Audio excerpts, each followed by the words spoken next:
ತೋಟದ ಒಳಗೆ ಉಳುಮೆ ಬೇಡ. ಗೊಬ್ಬರ ಹಾಕಿ ಮಲ್ಚಿಂಗ್ ಮಾಡಿಕೊಳ್ಳಿ, ಬ್ರಷ್ ಕಟರ್ನ ಹಾಕಿ ವೀಡ್ಸನ್ನು ಕಟ್ ಮಾಡಿಬಿಟ್ಟು ಬಿಟ್ಬಿಡಿ. ಡ್ರಿಪ್ ಇರಿಗೇಷನ್ ಬೇಕು ಅಂದ್ರೆ ಡ್ರಿಪ್ಪಿಗೆ ಪೈಪ್ ಹಾಕ್ತಿರಲ್ವ, ಅದು ಎಷ್ಟು ವರ್ಷ ಬರ್ತದೆ. ಬಯೋಡೈನಮಿಕ್ನಲ್ಲಿ CPP ಅಂತ ಒಂದು ಬರ್ತದೆ. ಸಾವಯವ ಕೃಷಿ ಅಂದರೆ ಅದಕ್ಕೆ 106 ವಿಷ್ಣು ಸಹಸ್ರನಾಮ ಇದ್ದಾಗೆ ಬೇರೆ ಬೇರೆ ಹೆಸರುಗಳಿದ್ದಾವೆ. ಸಬ್ಸಿಡಿ ಅಂತ ಹೇಳೋದು ದೊಡ್ಡ ಗೋಲ್ಮಾಲ್. ಎಷ್ಟು 13.5 ಲೀಟ್ರು CPP 1 ಎಕರೆಗೆ ಅಷ್ಟೇ. 6 ತಿಂಗಳಿಗೆ ಒಂದ್ಸಲ ಸಾಕಾದರೆ ಸಾಕು, ಬೇರೆ ಗೊಬ್ಬರನೇ ಬೇಕಿಲ್ಲ. ಈಗ ಸಾವಯವ ಕೃಷಿನಲ್ಲಿ ನಾವು ಕೆಲವು ನಮ್ದೊಂದು ಫ್ರೇಮ್ವರ್ಕ್ ಅಂತ ಮಾಡ್ಕೊಂತೀವಿ. ಅದ್ರಲ್ಲಿ ಮುಖ್ಯವಾಗಿ ಶೂನ್ಯ ರಾಸಾಯನಿಕ, 0 ಕೆಮಿಕಲ್. ಆಮೇಲೆ ಹಂತವಾಗಿ 0 ಟಿಲ್ಲಿಂಗ್, ಉಳುಮೆ ಮಾಡೋದು ಅನಗತ್ಯ ಉಳುಮೆ ಮಾಡೋದು ಬೇಡ ಅಂತ ಒಂದು ಕಾನ್ಸೆಪ್ಟಲ್ಲಿ ಇದೆ. ಆಮೇಲೆ ಶೂನ್ಯ ಒಳಸುರಿ, ಹೊರಗಡೆಯಿಂದ ತಂದು ಹಾಕೋದನ್ನು ನಾವು ಆದಷ್ಟು ಕಮ್ಮಿ ಮಾಡ್ತಾ ಬರಬೇಕು. ಸುಸ್ಥಿರ ಕೃಷಿ, ಆತ್ಮನಿರ್ಭರ ಕೃಷಿ ಆಗಬೇಕು ಅನ್ನೋದು ಉದ್ದೇಶ ಸಾವಯವ ಕೃಷಿ ಬಂದಾಗ. ಈ ವಿಷಯದಲ್ಲಿ ಬಂದಾಗ 0 ಕೆಮಿಕಲ್ ನಮಗೆಲ್ಲ ಅರ್ಥ ಆಗಿದೆ, ನಾವು ಯಾವುದೇ ಕಾರಣಕ್ಕೂ ರಾಸಾಯನಿಕ ಹಾಕಲ್ಲ. ಆದರೆ ನೆಕ್ಸ್ಟ್ ಬಂದು ಉಳುಮೆ ವಿಷಯ ಬಂತು. ಈಗ ನಾವು ಬೇರೆ ಕೃಷಿಯಿಂದ ಸಾವಯವ ಕೃಷಿಗೆ ಬರಬೇಕಾದ್ರೆ ನಮಗೆ ಉಳುಮೆ ಅನ್ನೋದು ನಮ್ಮ ಜೊತೆನೇ ಇರುತ್ತೆ. ಉಳುಮೆ ಮಾಡೋದ್ರಿಂದ ಮಾತ್ರ ನನ್ನ ತೆಂಗಿನ ಫಸಲು ಅಥವಾ ನನ್ನ ತೋಟದ ಫಸಲು ಇಂಪ್ರೂವ್ ಬರುತ್ತೆ ಅನ್ನೋದು ಇರುತ್ತೆ. ಹಾಗಾಗಿ ಈ ಉಳುಮೆ ಅನ್ನೋದು ಅವಶ್ಯಕತೆ ಇದೆಯೇ ನಮ್ಮ ಸಾವಯವ ಕೃಷಿ, ಅದರಲ್ಲೂ ಈ ತೋಟಗಾರಿಕಾ ಬೆಳೆಗಳಲ್ಲಿ ಅವಶ್ಯಕತೆ ಇದೆ. ಇದ್ದರೆ ಯಾವ ಟೈಮಲ್ಲಿ ಮಾಡ್ಬೋದು, ಎಷ್ಟು ಮಾಡ್ಬೋದು, ಮಾಡೋದು ಬೇಡ ಅಂದರೆ ಯಾಕೆ ಮಾಡೋದು ಬೇಡ, ಉಳುಮೆ ಮಾಡಿದ್ರೆ ಇದ್ದರೂ ನಮ್ಮ ಇಳುವರಿನ ನಾವು ಖಚಿತಪಡಿಸ್ಕೋಬಹುದೇ, ಇದ್ರ ಬಗ್ಗೆ ಸ್ವಲ್ಪ ಹೇಳಿ. ಆಮೇಲೆ ಅದಕ್ಕೆ ಖರ್ಚಾಗುವಂಥ ಯಂತ್ರೋಪಕರಣಗಳ ಬಂಡವಾಳ. ಈ ಉಳುಮೆ ಅಂದ ತಕ್ಷಣ ನಮಗೆ ಅದು ಇಲ್ಲ ಟ್ರ್ಯಾಕ್ಟರ್ ಬಡೆಗೆ ತರಬೇಕು ಅಥವಾ ನಾನೇ ತಂದು ಇಟ್ಕೋಬೇಕು. ಈ ಯಂತ್ರೋಪಕರಣಗಳ ಅವಶ್ಯಕತೆ ಎಷ್ಟಿದೆ, ಇದ್ರ ಬಗ್ಗೆ ಒಂದು ಸ್ವಲ್ಪ ಮಾಹಿತಿ ಕೊಡಿ.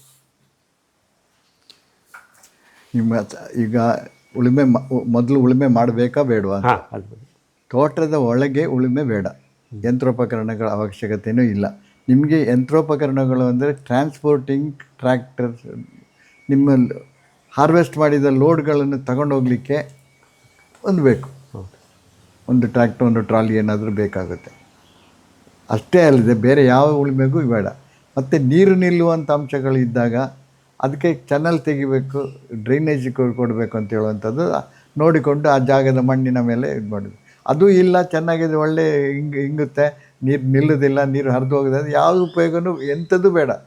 ಬೇಕಾಗಿದ್ದು ಒಂದೇ ಒಂದು ಬ್ರಷ್ ಕಟ್ಟರ್, ಹಳೆಗಳನ್ನು ಪುಡಿ ಮಾಡಿ ಅಲ್ಲೇ ಬಿಟ್ಟು ಬಿಡುವಂಥದ್ದು. ಅದನ್ನು ಗುಡ್ಡೆ ಹಾಕೋಕ್ಕೆ ಹೋಗೋದು ಬೇಡ, ಹಾಗೆಯೇ ಬಿಟ್ಟು ಅಷ್ಟೇ ಸಾಕು. ಯಾವುದು ಸಾವಯವ ಕೃಷಿಯಲ್ಲಿ ಬೇರೆ ಯಾವುದೇ ಇದು ಬೇಡ. ಗೊಬ್ಬರ ಹಾಕಿ ಮಲ್ಚಿಂಗ್ ಮಾಡಿಕೊಳ್ಳಿ, ಬ್ರಷ್ ಕಟರ್ನ ಹಾಕಿ ವೀಡ್ಸನ್ನು ಕಟ್ ಮಾಡಿಬಿಟ್ಟು ಬಿಟ್ಬಿಡಿ. ಹಾಗೆ ಮಾಡಿದರೆ ನಿಮ್ಮ ಸೂಕ್ಷ್ಮ ಜೀವಾಣುಗಳ ಸಂಖ್ಯೆ ಜಾಸ್ತಿ ಆಗ್ತಾ ಬರ್ತದೆ, ಆಟೋಮ್ಯಾಟಿಕ್ ಜಾಸ್ತಿ ಆಗ್ತದೆ. ಗಿಡಗಳಿಗೆ ಸೂಕ್ಷ್ಮ ಜೀವಾಣುಗಳು ಸಾಯುವಾಗ ಆಹಾರ ಕೊಡ್ತೇವೆ, ಅದು ಕೊಡೋದು ಎಲ್ಲಿಗೆ? ಗಿಡಗಳಿಗೆ ಕೊಡೋದು. ಗಿಡಗಳು ತಗೊಳ್ತೇವೆ, ಗಿಡಗಳು ಚೆನ್ನಾಗಿ ಬರ್ತವೆ, ಯಾವ ರೋಗ ರುಜಿನಗಳು ಬರೋದಿಲ್ಲ. ಆಗ ಸ್ಪ್ರೇಗಳು ಬೇಡ, ಎಂಥದ್ದು ಬೇಡ, 95% ಗ್ಯಾರಂಟಿ, ಯಾವುದೂ ಬೇಡ. ನಿಮಗೆ ಅಲ್ಲಿಗೆ ಯಂತ್ರೋಪಕರಣಗಳು ಬೇಕಾಗೋದು ಬರೀ ಟ್ರಾನ್ಸ್ಪೋರ್ಟ್. ಏರಿಯಾ ಜಾಸ್ತಿ ಇದ್ದರೆ, ಸಣ್ಣದಿದ್ದರೆ ಒಂದು ಸ್ವಲ್ಪನೇ ಮರಗಳಿದ್ದರೆ ಜನರು ತಗೊಂಡು ಬಂದುಬಿಡ್ಬೋದು. ಮತ್ತು ಇನ್ನೊಂದು ಏನಂತಂದರೆ, ಯಂತ್ರೋಪಕರಣಗಳನ್ನು ತೋಟದ ಒಳಗೆ ನಿಮ್ಮ ಜಮೀನಿನ ಒಳಗೆ ಬಿಟ್ಟಾಗ ಆ ಮಣ್ಣಿನ ಪದರು ಇರುವಂಥದ್ದು ಅದು ಗಟ್ಟಿ ಮಣ್ಣಾಗುತ್ತೆ. ಅದರ ಮೇಲೆ ವೆಯ್ಟ್ ಬಿದ್ದಾಗ ಮಾಡ್ತದೆ. ಅದು ಎಷ್ಟು ಸ್ಮೂತಾಗಿದೆ, ಎಷ್ಟು ಗಾಳಿ ಆಡುವಿಕೆ ಇದೆ ಮಣ್ಣಿನಲ್ಲಿದೆ, ಅಷ್ಟು ಗಿಡಗಳಿಗೆ ಒಳ್ಳೆಯದು. ಯಾಕೆಂದರೆ ಅವುಗಳು ಭೂಮಿಯ ಬೇರುಗಳಿಗೂ ಗಾಳಿಗಳು ಬೇಕಾಗುತ್ತೆ. ಸೊ ಅದನ್ನು ನೀವು ಯಂತ್ರೋಪಕರಣವನ್ನು ಅಗತ್ಯ ಮಾಡಿಕೊಂಡು ರೋಟೋವೇಟ್ರ್ಗಳನ್ನು ಹಾಕಿಕೊಂಡು ಎಲ್ಲ ಮಿಕ್ಸ್ ಮಾಡೋದಕ್ಕಿಂತ ಮತ್ತು ಸವಳಿಕೆ ಜಾಸ್ತಿ ಆಗ್ತದೆ. ಅದೆಲ್ಲ ತಪ್ಪಿಸಬೇಕಾದ್ರೆ ಯಂತ್ರೋಪಕರಣಗಳನ್ನು ಹೊರಗೆ ಇಡಬೇಕು. ಎಷ್ಟು ಕಡಿಮೆ ನೀವು ಇದು ಮಾಡ್ತೀರಾ ಅಷ್ಟು ನಿಮಗೆ ಒಳ್ಳೆಯದು. ಇದೆಲ್ಲದಕ್ಕೂ ನಿಮ್ಮ 3 ಪ್ರಶ್ನೆಗಳಿಗೆ ಒಂದೇ ಉತ್ತರ. ನಮಗೆ ಎಲ್ಲಿ ಟೆಂಪ್ಟೇಷನ್ ಆಗುತ್ತೆ ಸರ್ ಅಂದರೆ, ಈ ಸಬ್ಸಿಡಿ ತೋರಿಸ್ಬಿಡ್ತಾರೆ. ಈಗ 70,000 ರೂಪಾಯಿಂದ ನಿಮಗೆ 30,000ಕ್ಕೆ ಸಿಗುತ್ತೆ, ಈ ಥರ ಎಲ್ಲ ನಮ್ಮ ತೋಟಗಾರಿಕೆ ಇಲಾಖೆ ಅಥವಾ ಕೃಷಿ ಇಲಾಖೆ ಇದೆಲ್ಲ ಬರುತ್ತೆ. ಆಮೇಲೆ ನಾವು ಯಾವ್ದಾದ್ರು ಕೃಷಿ ಮೇಳಗಳಿಗೆ ಹೋದಾಗ ಅದರದ್ದೇ ನಮ್ಮ ತಲೆ ಮೇಲೆ ತುಂಬಿಡ್ತಾರೆ. ಆಮೇಲೆ ನಮಗೆ ಕಳೆ ನೋಡಿದ ತಕ್ಷಣ ಏನೋ ಭಯ ಆಗಿಬಿಡುತ್ತೆ. ನೀವು ಆಲ್ರೆಡಿ ನಮ್ಗೆ ಹೇಳಿದ್ರಿ, ಕಳೆನ ಬೇರೆ ಸಮೇತ ತೆಗಿಬಾರ್ದು, ಬರೀ ಬ್ರಷ್ ಕಟ್ಟಿಂಗಲ್ಲಿ ಮ್ಯಾನೇಜ್ ಮಾಡಬೇಕಂತ. ಹಾಗೆ ನಮ್ಗೆ ಟೆಂಪ್ಟೇಷನ್ ಆಗಿಬಿಡುತ್ತೆ ಸರ್ ಅದನ್ನು ತರಬೇಕು. ನಾನು ಎಷ್ಟೋ ಸಾವಯವ ಕೃಷಿಕರು ತೋಟಕ್ಕೆ ಹೋಗ್ತಿರ್ತೀನಿ, ಭೇಟಿ ಮಾಡ್ತಿರ್ತೀನಿ. ಸಾಕಷ್ಟು ಯಂತ್ರಗಳು ಸಾಲಿಗೆ ಆಯುಧ ಪೂಜೆ ಟೈಮಲ್ಲಿ ನಾವು ಪೂಜೆ ಮಾಡೋಕೆ ತೊಳೆದಿಟ್ಟಿರ್ತೀವಲ್ಲ, ಹಂಗೆ ಇಟ್ಬಿಟ್ಟಿರ್ತಾರೆ. ಅದನ್ನ ಮೋಸ್ಟ್ಲಿ ಅವರು ವರ್ಷಕ್ಕೆ ಒಂದ್ಸತಿನೂ ಯೂಸ್ ಮಾಡಿರ್ತಾರೋ ಇಲ್ಲ. ಇದು ಅನಾವಶ್ಯಕ ಒಂದು ದುಂದು ವೆಚ್ಚ ನಮ್ಮ ರೈತರಿಗೆ ಆಗ್ತಾ ಇದೆಯಾ ಇವತ್ತು ಅಂತ? ಖಂಡಿತ 100ಕ್ಕೆ 100. ಇದಕ್ಕೆ ಹೇಳ್ತೇನೆ. ಉದಾಹರಣೆಗೆ ಒಂದು ಟ್ರ್ಯಾಕ್ಟರ್ ಟ್ರ್ಯಾಕ್ಟ್ರಿಗೆ ನೀವು ಹೋಗಿ ಕ್ಯಾಶ್ ಕೊಟ್ಟು ತಗೊಳ್ಳುವಾಗ ಯಾವ ಬೆಲೆಗೆ ಸಿಕ್ಕುತ್ತೆ ಹೌದು. ಮತ್ತು ಅದರ ಕ್ವಾಲಿಟಿ ಯಾವ ರೀತಿ ಇರ್ತದೆ, ಅದೇ ಇದು ನೀವು ಸಬ್ಸಿಡಿ ಸಿಕ್ಕಿದಾಗ ತಗೊಂಡು ಬಂದ ಟ್ರ್ಯಾಕ್ಟರ್ ಯಾವ ರೀತಿ ಇರ್ತದೆ, ಅದರ ಬೆಲೆ ಎಷ್ಟು ಇರ್ತದೆ. ಯಾಕೆಂತ ಹೇಳಿದರೆ ಇದು ಯಾವುದು ಕೊಡಬೇಕಾದ್ರೂ ಗೌರ್ಮೆಂಟಿನವರಿಗೆ ಅಂಡರ್ ದ ಟೇಬಲ್ ನಾವು ಕೊಡುವಂಥ ಕೊಡಲೇಬೇಕು. ಅದು ಯಾರಿಗೆ ಕೊಡಬೇಕು, ವ್ಯವಸ್ಥೆ ಆ ಥರ ಆಗಿದೆ. ವ್ಯವಸ್ಥೆ ಆ ಥರ, ಅದನ್ನು ನಿಲ್ಲಿಸಲಿಕ್ಕೆ ಸಾಧ್ಯನೇ ಇಲ್ಲ. ಹೌದು. ಯಾಕಂದ್ರೆ ನೋಡ್ತೇನೆ ಈಗ ಇವರು ಮೋದಿಯವರು ಬಂದ ಕೂಡಲೇ direct payment to the farmer ಅಂತ DBT. ಆ ಪೇಮೆಂಟ್ ಟು ದ ಫಾರ್ಮರ್ ಅಂತ ಅಲ್ಲಿ ಬೇಕಾದರೆ ಬ್ಯಾಂಕಿನವರಿಂದ ಯಾರಿಂದ ಸಿಗ್ನೇಚರ್ ಬೇಕು, ಯಾರಿಂದ ಬೇಕು ಅವ್ರಿಗೆ ಕೊಡ್ತಿದ್ರೆ ಅವ್ರು ಸೈನ್ ಮಾಡೋಲ್ಲ. ಹೌದು. ಆದ್ದರಿಂದ ಇದನ್ನು ತಪ್ಪಿಸಲಿಕ್ಕೆ ನಾವು ಎಲ್ಲರೂ ಸೇರಿಬಿಟ್ಟು ಜೊತೆಯಲ್ಲಿ ಸೇರಿ ಇದನ್ನು ನಿಲ್ಲಿಸ್ತೀವಿ ಅಂತ ಹೇಳ್ಬಿಟ್ಟು ಮಾಡುವಂಥ ಲೆಕ್ಕಕ್ಕೆ ಹೋಗಿದ್ರೆ ಮಾತ್ರ ನಿಲ್ಲುತ್ತೆ. ಅದು ಮಾಡೋದು ಭಾಳ ಕಷ್ಟ ಇದೆ. ಹೌದು. ಯಾಕಂದರೆ ಇನ್ನೊಬ್ಬ ಹೇಳಿದ ಇವನು ಯಾರು ನನಗಿಂತ ದೊಡ್ಡವನು ಅಂತ ಮಾತಾಡುವ ಪ್ರಶ್ನೆಗಳು ಬರ್ತವೆ. ಅದಕ್ಕೆ ಅವರಿಗೆ ಇಂಟ್ರೆಸ್ಟ್ ಇದ್ದರೆ ನಾವು ಹೇಳ್ಬೋದು, ಇಂಟ್ರೆಸ್ಟ್ ಇಲ್ಲದೆ ಹೇಳೋಕ್ಕಾಗೋದಿಲ್ಲ. ಸಬ್ಸಿಡಿ ಅಂತ ಹೇಳೋದು ದೊಡ್ಡ ಗೋಲ್ಮಾಲ್. ಹೌದು. ರೈತನ ಆ ಚಕ್ರದಲ್ಲಿ ತಿರುಗಿಸಿಬಿಡ್ತಾರೆ. ಒಂದ್ಸಲ ಇಟ್ಬಿಟ್ರೆ ನಾಳೆಗೆ ಈಗ ಹೇಳ್ತಾರೆ ಇಂಟ್ರೆಸ್ಟ್ ಇಲ್ಲ, ಅದಿಲ್ಲ, ಮತ್ತೊಂದಿಲ್ಲ ಅಂತ. ನಾಳೆ ಬಂದುಬಿಟ್ರೆ ಎಲ್ಲವೂ ಕೊಡಬೇಕಾಗುತ್ತೆ. ಅಲ್ಟಿಮೇಟ್ಲಿ ನೀವು ಜಾಸ್ತಿ ಕೊಡಬೇಕು. ನಿಮಗೆ 100 ಪೈಪ್ ಒಂದು ಕಡೆಗೆ ಒಂದು ಪೈಪ್ ಹಾಕಬೇಕಂದ್ರೆ 100 ಪೈಪ್ ಬೇಕಂತ ಹೇಳಿದರೆ ಅವ್ರ ಲೆಕ್ಕದಲ್ಲಿ 150 ಪೈಪ್ ಬರುತ್ತೆ. ಅದು ಬೇರೆ, ರೇಟ್ ಬೇರೆ, ಎಲ್ಲ ಅಂತ ಹೇಳಿದ್ರೆ ಇದು ಯಾಕೆ ಬೇಕು ನಮಗೆ? ಈ ಜಂಜಾಟದಲ್ಲಿ ನಾವು ಸಿಲ್ಕಾಡೋದೇ ಬೇಡ. ನಮ್ಗೆ ಆರಾಮದಲ್ಲಿ ಪ್ರಕೃತಿ ಕೊಟ್ಟಿದ್ದಾರೆ, ಪ್ರಕೃತಿಯನ್ನು ಉಳಿಸಿಕೊಂಡು ಮಣ್ಣನ್ನು ಉಳಿಸಿಕೊಂಡು ನಾವು ಬೆಳೆಸಿಕೊಂಡು ಬಂದಾಗ ಇದೆಲ್ಲವೂ ಸಹ ನಮಗೆ ನಮ್ಮ ತಲೆ ಇದಕ್ಕೆ ಬರುವುದೇ ಇಲ್ಲ, ನಾವು ಮಾಡ್ಕೊಂಡು ಹೋಗ್ಬೋದು. ಅದರಿಂದ ಅನಾವಶ್ಯಕ ಬೇಕಾದಷ್ಟು ಸಣ್ಣ ಸಣ್ಣ ರೈತ ಅವನಿಗೆ ಬೇಕಾದ ರೀತಿಯಲ್ಲಿ ನೀರು ಕೊಡುವಂಥ ವಿಷಯಗಳು ಕೂಡ ಇದ್ದಾವೆ. ಕೆಲವು ಮಿಷಿನ್ಗಳು ಇರ್ತವೆ, ಸ್ವಲ್ಪ ನೀರು ಹಾಕ್ಕೊಂಡು ಒಂದು ಪಂಪ್ ಮಾಡಿದರೆ ಗಿಡಕ್ಕೆ ಬಡಕಾಗಿದೆ ನೀರು ಸಿಗ್ತದೆ. ಅದಕ್ಕೆ ಇನ್ನೊಂದು ಬೇಕಂತೇನಿಲ್ಲ, ಗೊತ್ತಾಯ್ತಾ? ಇನ್ನು ಹಳೆ ಇದು ಪ್ಲಾಸ್ಟಿಕ್ ಬಾಟ್ಲ್ಗಳು ಎಲ್ಲ ಹೋಗ್ತವೆ, ಅದನ್ನು ತಿಕ್ಕಿಬಿಟ್ಟು ಗಿಡದ ಬುಡಕ್ಕೆ ಕಟ್ಟಿಬಿಟ್ರೆ ಅದಕ್ಕೊಂದು ಹೋಲ್ ಮಾಡಿಬಿಟ್ಟು ಡ್ರಿಪ್ ಇರಿಗೇಷನ್ ಅಲ್ಲೇ ಆಯಿತು. ಅದು ಮಾಡಿಕೊಡು. ಬೇಕಾದ ತಂತ್ರಜ್ಞಾನಗಳು ಇದೆ ನಮ್ಮ ಹತ್ರ, ಕಡಿಮೆ ವೆಚ್ಚದಲ್ಲಿ. ಈಗ ಡ್ರಿಪ್ ಇರಿಗೇಷನ್ ಬೇಕು, ಡ್ರಿಪ್ಪಿಗೆ ಪೈಪ್ ಹಾಕ್ತಿರಲ್ವ, ಅದು ಎಷ್ಟು ವರ್ಷ ಬರ್ತದೆ? 1 ವರ್ಷ ಬಿಟ್ಟು ಅದನ್ನು ಹಾಕದೆ ನಿಲ್ಲಿಸಿದ ಕೂಡಲೇ ಅದರಲ್ಲಿ ಹಳ ಒಳಗೆ ಬೇರೆ ಕೊಡ್ತದೆ. ಅದು ತೆಗಿಬೇಕು, ಬೇರೆ ಹಾಕಬೇಕು. ಅದು ಪ್ರತಿ ವರ್ಷ ನೀವು ಡ್ರಿಪ್ ಇರಿಗೇಷನ್ಗೆ ಎಷ್ಟೆಷ್ಟು ಖರ್ಚು ಮಾಡ್ತೀರಾ? ಪ್ರತಿ ವರ್ಷ ಸಬ್ಸಿಡಿ ಕೊಡ್ತಾರಾ? ಇಲ್ಲ. ನೀವು 4-5 ವರ್ಷದ ಹಿಂದೆ ಸಬ್ಸಿಡಿ ತಗೊಂಡ್ರೆ ಈ ವರ್ಷಕ್ಕೆ ಇಲ್ಲ ನಿಮಗೆ. ಸೊ ಇದೆಲ್ಲ ಇದನ್ನೆಲ್ಲ ಆಗೋದು ಹೋಗೋದು ಎಲ್ಲ ಯಾಕೆ? ಅಲ್ಟಿಮೇಟ್ಲಿ ಯಾರು ಅಲ್ಲಿ ಕೂತ್ಕೊಂಡಿದ್ದಾರೆ ಅವ್ರ ಪಾಕೆಟ್ ತುಂಬಿಸೋಕ್ಕೆ. ಸರಿ ಸರ್, ಈಗ ಈ ಗಿಡಗಳ ಆಯ್ಕೆಯಲ್ಲಿ ನಮ್ಮ ಪರ್ಟಿಕ್ಯುಲರ್ಲಿ ಹಣ್ಣಿನ ಗಿಡಗಳು, ತೋಟಗಾರಿಕೆ ಗಿಡಗಳಲ್ಲಿ 2 ಥರದ ಆಯ್ಕೆ ನಮ್ಮ ಮುಂದೆ ಬರುತ್ತೆ. ಒಂದು ಬೀಜದಿಂದ ತಯಾರಿಸಿದ ಗಿಡಗಳು, ಸೀಡೆಡ್ ಪ್ಲಾಂಟ್ಸ್. ಇನ್ನೊಂದು ಕಸಿ ಮಾಡಿದ ಗಿಡಗಳು, ಗ್ರಾಫ್ಟೆಡ್ ಪ್ಲಾಂಟ್ಸ್. ಸೊ ಇದರಲ್ಲಿ ಈ ನಮ್ಮ ಸಾವಯವ ಕೃಷಿಗೆ, ನೈಸರ್ಗಿಕ ಹತ್ತಿರವಾದಂಥ ಕೃಷಿಗೆ ಯಾವ ಥರದ ಗಿಡಗಳನ್ನ ಸೆಲೆಕ್ಟ್ ಮಾಡೋದು ಒಳ್ಳೆಯದು? ಅಲ್ಲ, ಅದು ಬೆನಿಫಿಟ್ ಬೇರೆ, ಅದು ಬೇಗ ಹಣ್ಣು ಬಿಡುತ್ತೆ, ಜಾಸ್ತಿ ಹಣ್ಣು ಬಿಡುತ್ತೆ, ಅದು ಬೇಡ. ನಮ್ಮ ಕೃಷಿ ಪದ್ಧತಿಗೆ ಯಾವುದು ಒಳ್ಳೆಯದು, ಯಾಕೆ ಅಂತ? ಬೀಜದ ಗಿಡಗಳು ಮತ್ತು ಕಸಿ ಕಟ್ಟಿದ. ನಿಮಗೆ ಸಾವಯವ ಕೃಷಿಯಲ್ಲಿ ಮಾಡಿದರೆ ಯಾವ ಬೀಜ ತೆಗೆದುಕೊಂಡ್ರೂ ಒಳ್ಳೆಯ ರೀತಿ ಇಳುವರಿ ಬರುವಂಥ ರೀತಿ ಮಾಡ್ಬೋದು.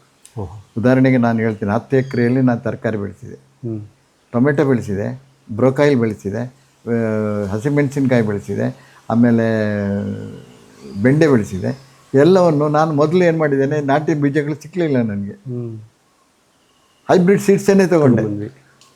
ಹೈಬ್ರಿಡ್ ಸೀಡ್ಸ್ ಇದ್ದರೆ ನಮ್ಮ ಸಾವಯವ ಗೊಬ್ಬರದಲ್ಲಿ ಬರೋದಿಲ್ಲ ಅಂತ ಎಲ್ಲ ನಮ್ಮ ತಲೆ ತುಂಬಿಸಿದ್ರು. ನಾನು ಕೇಳಿದೆ, ಬರೆದಿದ್ರೆ ಹೋಗಲಿ ಅಂತ ಹೇಳ್ಬಿಟ್ಟು ಮಾಡಿದೆ. ಅವರಿಗಿಂತ ಜಾಸ್ತಿ ಇಳುವರಿ ನನಗೆ ಗೊತ್ತು. ನೀವು ನೋಡುವುದು, ನೀವು ಮಾಡುವಂಥ ಮೆಥಡ್ಗಳ ಮೇಲೆ ಒಂದಿದೆ. ಕೆಲವು ಹೈಬ್ರಿಡ್ಗಳು ಅದರಲ್ಲಿ ಕೆಲವು ಇದೆ, ಎಕ್ಸೆಪ್ಷನ್ಸ್ ಇದೆ. ಅದನ್ನು ನಾವು ಡಿಲೀಟ್ ಮಾಡಿದರೆ ಆಯಿತು ಅಷ್ಟೇ. ಯಾಕಂದರೆ ಎಕ್ಸೆಪ್ಷನ್ ಯಾವ ರೀತಿ ಅಂತ ಹೇಳಿದ್ರೆ ಅವರು ಹೈಬ್ರಿಡ್ ಮಾಡಿದ್ದು ತಪ್ಪೋದು. ಉದಾಹರಣೆಗೆ ಬಾಳೆಯಲ್ಲಿ ಟಿಶ್ಯೂ ಕಲ್ಚರ್ ಮಾಡಿದ್ದಾರೆ. ಟಿಶ್ಯೂ ಎಲ್ಲಿಂದ ತಗೊಂಡಿದ್ದಾರೆ ಅದು ನಮ್ಗೆ ಗೊತ್ತಿರಬೇಕು. ಆ ರೀತಿ ಮಾಡಿದಾಗ ಅದು ಒಳ್ಳೆ ರಿಸಲ್ಟ್ ಕೊಡ್ತದೆ. ಇಲ್ಲದಿದ್ದಂತೆ ನಮಗೆ ರಿಸಲ್ಟ್ ಅಷ್ಟು ಚೆನ್ನಾಗಿ ಕೊಡೋದಿಲ್ಲ. ಆದಷ್ಟು ನಾವು ಸ್ಥಳೀಯ ಬೀಜಗಳನ್ನು ತಗೊಳ್ಬೋದು. ಸ್ಥಳೀಯ ಬೀಜಗಳಿಂದಲೂ ಹೈಬ್ರಿಡ್ ಸೀಡಿನ ಇಳುವರಿನ ಬರ್ತದೆ ಸಾಧ್ಯ ಇದೆ. ಉತ್ತಮವಾದ ಕ್ವಾಲಿಟಿ ಬರ್ತದೆ, ಉತ್ತಮವಾದ ಇಳುವರಿಗಳು ಬರ್ತವೆ. ಹಾಗಾದರೆ ಕಸಿ ಕಟ್ಟಿದ ಗಿಡಗಳದ್ದು ಅಷ್ಟೇನು ಅಲ್ಲ. ಕಸಿ ಕಟ್ಟಿದ ಗಿಡಗಳು ಕಸಿ ಕಟ್ಟುವ ವಿಧಾನದಲ್ಲಿ ಹೊಂದ್ಕೊಳ್ತಾರೆ. ನಾವು ಕಸಿಯ ಬಡ್ಡಿ ಯಾವುದನ್ನು ತಗೊಳ್ತೀವಿ, ಒಂದು ಒಳ್ಳೆಯ ಮರವನ್ನು ತಗೊಳ್ಬೇಕು, ಅದರಲ್ಲಿ ಒಳ್ಳೆಯ ಫಸಲು ಬಂದಿರುವಂಥದ್ದು ಇರಬೇಕು. ಮದರ್ ಪ್ಲ್ಯಾಂಟ್ ಇದ್ದು ತಗೊಳ್ಳುವಾಗ ಅದನ್ನು ಸಿಲೆಕ್ಟ್ ಮಾಡಿಕೊಂಡು ಮಾಡ್ಕೊಂಡ್ರೆ ಕಸಿದುಕೊಂಡು ಚೆನ್ನಾಗಿ ಬರ್ತವೆ, ಬೇಗ ಇಳುವರಿ ಕೊಡ್ತವೆ. ಇತ್ತೀಚೆಗೆ ನಮ್ಮ ಸಾವಯವ ಕೃಷಿ ಒಳಸೂರಿಗಳಲ್ಲಿ ಸಮುದ್ರ ಪಾಚಿ ಅಥವಾ ಸೀವೀಡ್ ಅಂತೆಲ್ಲ ಹೇಳ್ತಾರೆ, ಸೀವೀಡ್ ಎಕ್ಸ್ಟ್ರಾಕ್ಟು ಅಂತೆಲ್ಲ ಬರುತ್ತೆ, ನಮಗೆಲ್ಲ ಅಡ್ವರ್ಟೈಸ್ಮೆಂಟ್ ಮಾಡ್ತಿರ್ತಾರೆ. ನಿಜವಾಗ್ಲೂ ಈ ಥರ ಮೊದಲನೇ ಪ್ರಶ್ನೆ, ಈ ಥರ ಒಳಸೂರಿಗಳ ಅವಶ್ಯಕತೆ ಇದೆಯೇ? ಇದ್ರೂ ಈ ಸಮುದ್ರ ಪಾಚಿ ಅನ್ನೋದು ನಿಜವಾಗ್ಲೂ ಏನಾದ್ರು ನಮ್ಮ ಮಣ್ಣಿನ ಆರೋಗ್ಯ ಕಾಪಾಡುವಾಗ ಪರಿಣಾಮ ಬೀರುತ್ತೆಯೇ? ನಾವು ಆ ಕಡೆ ಯೋಚನೆ ಮಾಡಬೇಕೆ?